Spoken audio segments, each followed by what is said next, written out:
Speaking of the NBA draft, the NBA draft is this Thursday. Y'all boys ready for the chaos? Yeah. It's draft week. Woo, Trades can start up. We have trades going on now. I think half the NBA is gonna be traded, just like the NFL was. Low-key Kyrie could get randomly traded. Dude. Yeah, he has to? Did he pick up his contract?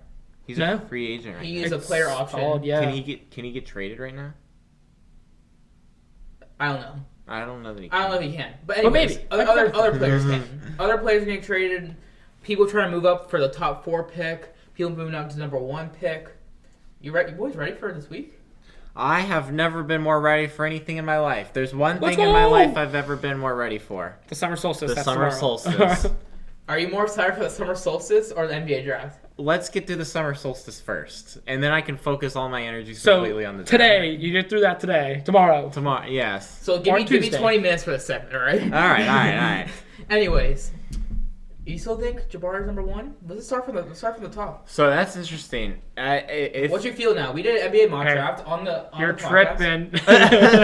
tripping. So we did an NBA mock draft on our page, so check that out if you haven't seen that already. Yeah, it'll be up over here. Banner in the corner. Over here. Who knows where? I'll place it somewhere. Anywhere. Anyways, we had Jabari Smith 1. Do you still feel confident about Jabari Smith number 1? do I like Jabari Smith number 1, or do I think the Magic are taking Jabari Smith? Do you think that Magic will still take Jabari Smith number 1? Yes. Are you worried about the Las Vegas odds at all? So that's interesting because Paulo is growing on me at an extraordinarily rapid rate. I am too. He's 6'10" and a half without shoes. He is a physical specimen. I like Paulo. I like Paulo's ability to score the basketball. I don't like Paulo's inability to shoot the basketball. And I don't like Paulo's apparent indifference to defend. If he can fix those 2 holes in his game, he is a Hall of Fame player. He's a Carmelo Anthony. Precisely. I don't think that's outrageous. But again, he has to. There's 3 ways Paulo's career goes. Number 1, he's Carmelo Anthony. He's a Hall of Famer, and he wins 4 medals. He's with like the Nuggets. The Nuggets. But no, Nuggets, Carmelo. only 4 medals. Number 2, he is a Blake Griffin type player who scores the basketball and tries to pass the basketball, but he'll never do anything in his life. So like Blake Griffin on the Clippers. Yes. Okay. Without Chris Paul, so like bad Blake Griffin. Okay. Number 3, he is JaMychal Green. JaMychal Green / Jabari Parker. Complete bust, number 2 overall pick, can't do nothing with anything. And he looks at a basketball and he wants Anthony to run Bennett. away. He wants to run away. Anthony Bennett. Those are the 3 ways the I don't Paulo's think career there's no chance to pans be out. Anthony Bennett. I think most realistically, he is an all-star. I think expecting him to be a Hall of Famer is a little much. But I do like him. If he can figure out how to shoot the 3, game over. Paulo Banchero. He shot pretty well in the March Madness tournament. He played very well in March. He shot 40% 3-point. He played very well in March. I liked his March Madness. And frankly, if he can put that together for an NBA season, again, the spacing in the NBA is going to be better. Unless he goes to Orlando, in which case it's going to be worse. I think he was really good in January, really bad in February, really good in March. Yeah, that's a good way to put it. So like, are you concerned about his consistency as a whole? No, You're not. I think he is a high motor player. I don't worry about his motor. Okay. I worry about his ability to impact the game outside of scoring the basketball. He's a good passer, not a great passer. If he's not in scoring the basketball, I struggle to see how he impacts the game at a high level. So let's say Magic do take him at 1. Yeah. Are you concerned about his defense, even with Jamal Mosley, who gets on them defensively? No, I'm not worried about him. And these questions, I mean, these are similar questions that you ask about guys like Jason Tatum coming into the draft. And Jason Tatum had a very good draft. Andrew Wiggins at one point in his career was actually the worst defender in the NBA. Yeah. And he locked up 2 of the best offensive players in the NBA this year. Mm-hmm. I don't particularly worry about that, particularly if Orlando keeps guys like Jalen Suggs, Jonathan Isaac, Wendell Carter. Not super worried about it. If he goes to Houston, where he's playing with Alfred Sengun. Segun and Green, They have no Jalen defense. Green. They have no I'm defense. worried about Paolo. But if he stays in Orlando, where they need his scoring and they can cover for his defense, totally okay with that. I also think, I mean, I've discussed this. I think Coach K's defense is way past his time, You have said that, yes. and I'll say that's the day. Well, he's done. He's retired. But anyways, I'm Paul's my number 2. And it's not even 3. Chet might probably be Jaden Ivey and Chet 4. Chet's 4 for you. Yeah, I think for me, Chet is 5. Chet's 5 for you. I have Keegan Murray up there nope. Oh, or Shane Sharp. Ooh. Keegan Murray's gonna be a good 16-point player, 15-point player for 10 years. Keegan Murray? Yeah. Yeah, I agree. I like Keegan Murray. I don't know that he's good. So actually, Keegan Murray is the guy that I think is quietly going to be a really good player in the NBA. But I've got Chet at 6. Oh gosh. I've got Jabari Smith in front of him. You have Shane Sharp in front of him. Let me get there. I'm undecided on that one. Okay. Jabari Smith. Don't rush the Paulo Banchero. Okay. Jaden Ivey. Jaden Ivey. Paulo Banchero. Jaden Ivey. Jabari Smith. Jabari. I said Jabari. Mathurin. Benedict Mathurin. Okay, so Mathurin has shot up draft boards. Yes, I like I've seen him as high as 5 to Detroit. If I'm looking for a wing, there is a world where I pick him over Jaden Ivey. Detroit's not doing that, but There is a world where I pick him over Jaden Ivey. So I've got Jabari Smith, Paulo, I've got Jaden Ivey, I've got Mathurin, and then I have Keegan Murray at 5. So Chet to me is no better than 6. And Chet to Indiana, right? Huh? Chet to Indiana. That will Or not happen. whoever trades. He's not falling that far. I'm saying realistically speaking. Realistically. Oh, realistically. I'm saying He's not falling that far. This is my big board, but he's not going to fall that far. No. I mean, Is it concerning that he's not giving his physical out though to any teams? see, well, this is my problem with Chet. Chet seems to be very adamant about where he plays basketball. My problem with that is that Chet in 2 years might not be playing basketball if he doesn't start eating mozzarella sticks for dinner. I'm serious. The dude weighs 190 pounds. He's 7 foot. He's going you can't expect him to play 82 games against other 7-footers who are just gonna. How much does Kristaps Porzingis weigh? Double him. 250, 260. And Chet's not gonna last an 82 game NBA season. I did not know he weighed. Who was the guy who was I thought he was saying 220 at least. No, he's 190. Kristaps 240, 7'3". So he weighs 50 pounds more. And Kristaps Porzingis has been injured nonstop since his rookie year. Wait, question. Who was the guy at the draft that was interviewing Chet, Paulo, and Jabari, and he's a Spurs legend? The tall guy. I don't know. Tim Duncan. No. Tiago Splitter. No, but anyways, he was apparently 7 foot. He was apparently 7 feet tall when he was playing. Although they shrink a little bit when they get older. Yeah.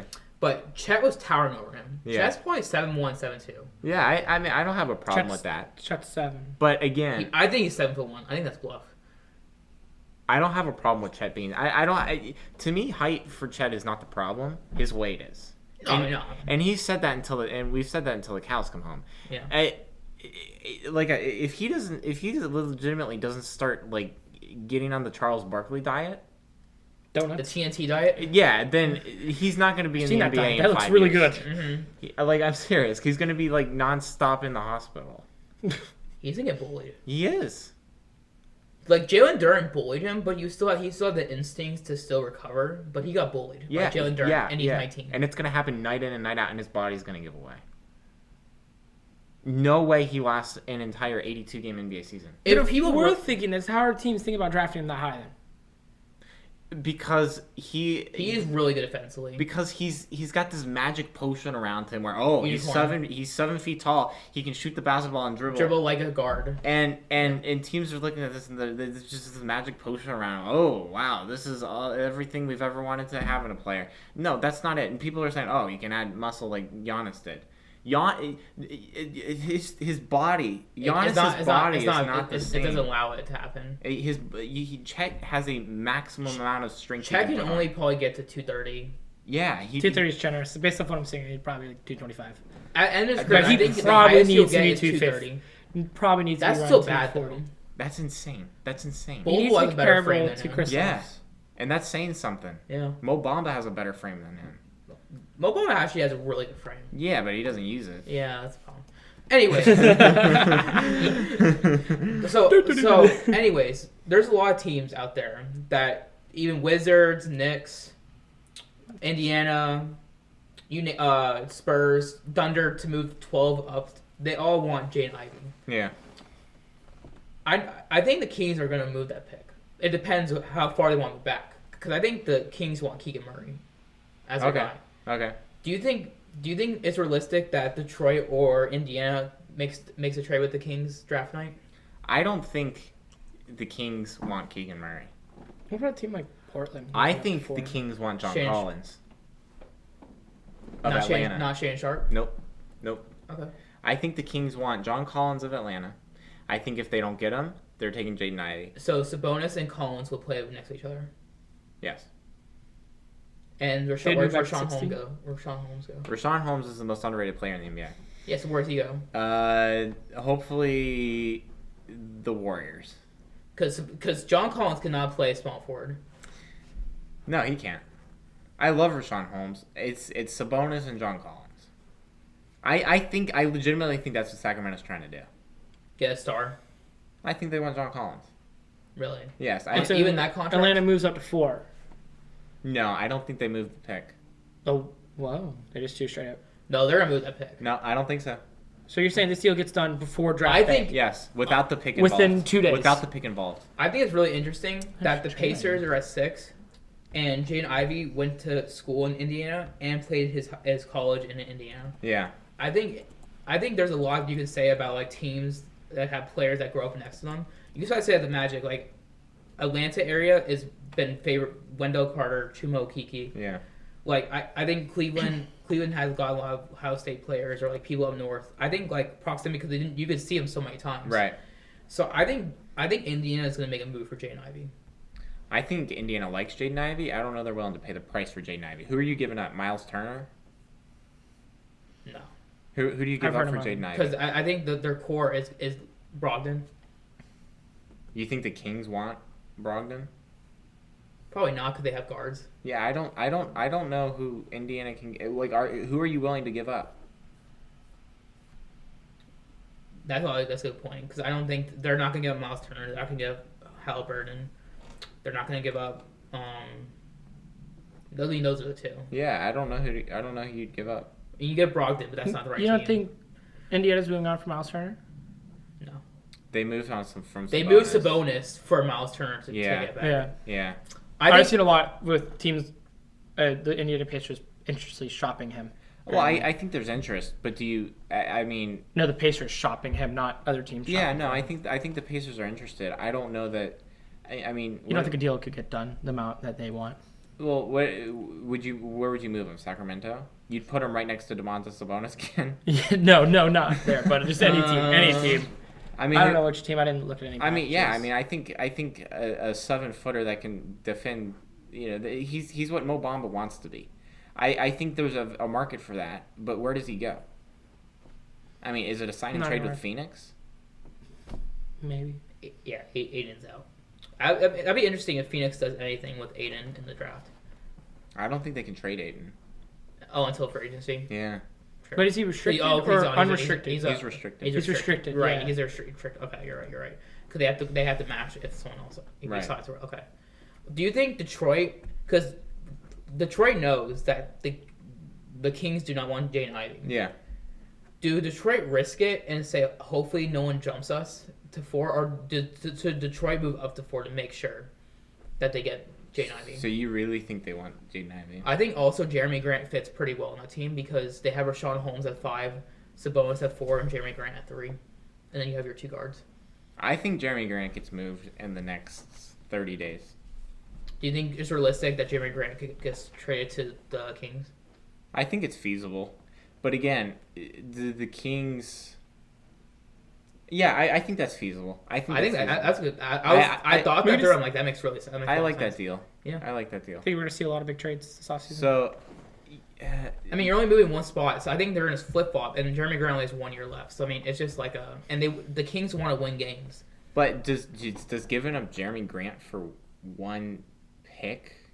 They want Jaden Ivey, something else. and the Kings want Keegan Murray. They get what they want, and they get Jeremy Grant. So Keegan Murray and Jeremy Grant on the same night. Yeah, that's a lot. I think He's coming off the bench. You got to give up something else. One even. Yeah, one of them's coming off the bench. Wait, but if you're the Kings, you want any formula to win now. That's literally all they want. Okay. They're tired of. I think that's an interesting thought. If I'm the Kings, I am looking for Mathurin. That's my guy, and here's why. You've got De'Aaron Fox. You've got Domantas Sabonis. You've got Richaun Holmes. You need a 2 or a 3. Yeah. He fits that to a T. He's high upside. He's going to contribute right away. I'd rather have Shaedon Sharpe over Mathurin for the Kings. Really? Yeah, because he's taller, he has balance, and he has more potential. Than Mathurin, yes. You think so? Yes. I mean, he has more 49-inch vertical. He has more, but jumping is not the end of the game. Bro, Canada, Andrew Wiggins put on for Canada. Don't tell me Shaedon Sharpe is not going to put on for Canada as well. Yeah, you ever seen Gerald Green? He never started an NBA game in his career, and he has the greatest dunk highlight of the NBA history. Bro, Shaedon Sharpe, they're the reason why he was number 1 in his class. No, listen, I'm not arguing with that, but like he is not impressed in workouts. Yeah, it's interesting. His agents have put him with 3v3 with other NBA draft prospects, and he's been good but not impressed. Yeah, I mean that's something that you need from a guy who hasn't played in a year and a half. Like if you want to go top 5, if you're Shaedon Sharpe, if you want to go top 10, you haven't played in a year and a half. You have to impress in these workouts. So where do you think he goes on draft night? I think he goes somewhere around 9-10 range. 8, 9, 10. Pelicans don't pick him up? 8, 9, 10. So is either Pelicans, Spurs, or Wizards if they don't move? I mean, what's the 3? Pelicans, Spurs, or Wizards? I don't see Wizards. I think Wizards. I think Wizards are gonna get Johnny Davis. I'm pretty confident on that. Okay, so I think Mr. he goes. Taco Bell ad. I think he goes to San Antonio. Yeah, he does do that. What was that? I think he goes to San Antonio. You need this Popovich in the gang. Yeah. Get a project. I think so. Popovich in the gang. Popovich gets a player that they don't go for a player that has like defensive instincts, like Dyson Daniels. I think Shaedon Sharpe is a better defender than people think he is. I mean, if you're that he's athletic. Yeah. Like gifted athletic. Yeah. It's interesting that the Magic are working out all these players. They worked out Jaden Ivey, they worked out Paulo, they worked out Holmgren, they worked out Jabari, they worked out Keegan Murray, they worked out Shaedon Sharpe. They did work out Sharpe. Yeah, they did.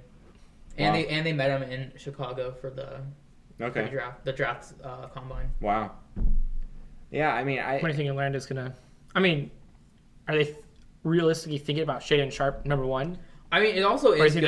Trading. No way. It also is good. Like when Magic back in the day, Magic obviously worked out Mo Bamba, Trae Young, but they also worked out Wendell. Yeah. And full swing. Now Wendell's on the team, and they had that connection beforehand. I think the way that good teams approach the draft, the combine, is you meet people that you're potentially interested, and you don't necessarily trade up to draft them, but you saw their relationship. You have that relationship. You know what they're about. You have a good idea of who they are. I think that is the best way to use the draft combine. Yeah. Because every player that comes into the NBA just about goes through that combine. I think only at the combine they met with Murray and Sharpe, but like Jaden Ivey worked out with the Magic. Okay, but like what I'm saying is like in this pre-draft prospect, yeah. Like if they're willing to come, I think you bring them in. Yeah. If you're remotely interested. Why not? Why not? Yeah, might as well. Yeah. I remember draft combine 2K. I met with everybody. That's funny. But so I saw a lot of buzz about Mathurin moving up. I saw a lot of buzz about Dalen Terry, Jalen Williams, Ousmane Dieng moving up draft boards. Yeah.